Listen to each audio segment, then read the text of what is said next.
তো আমরা আজকে শুনবো কৃষকদের মুখ থেকে যে কিভাবে তারা এই সমস্ত কাজগুলো করে থাকে। তো কাকা, আপনারা যে এখানে বইতে কতদিন যাবত, মানে আপনারা ঘেরে?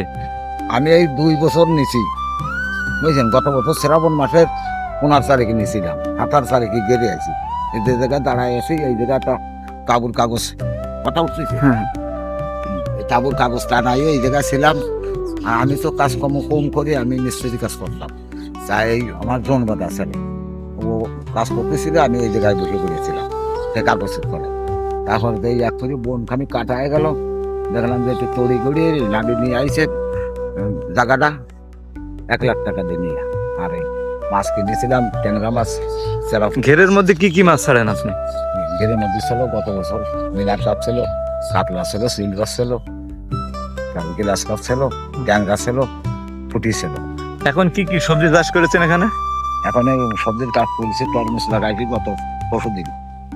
আর এই উস্তি আছে, আর এই কিছু আছে, এই যে পুঁই শাক আছে, কিছু আছে, একটা চাল আছে, ছোট একটা চাল আছে ধুন্দলি। কতদিন লাগে এই সবজিগুলো উঠতে, মানে পরিপূর্ণ হতে কতদিন লাগে? 40 দিনই উস তোলা যায়, কিছু ফল আছে। আর তাহলে মানে আনুমানিক যে লাভ হচ্ছে আপনার অনুযায়ী? হ্যাঁ, আর এই একটা কতদিন দিলাম।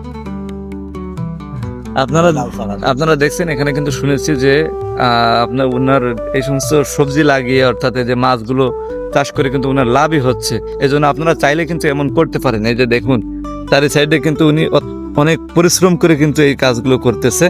এই যে দেখেন, টমেটো গাছ আছে, এখানে একটা পুঁই শাক গাছ আছে, এমনও গাছ কিন্তু চারি সাইডে, এই ঘেরের চারি সাইডে লাগানো।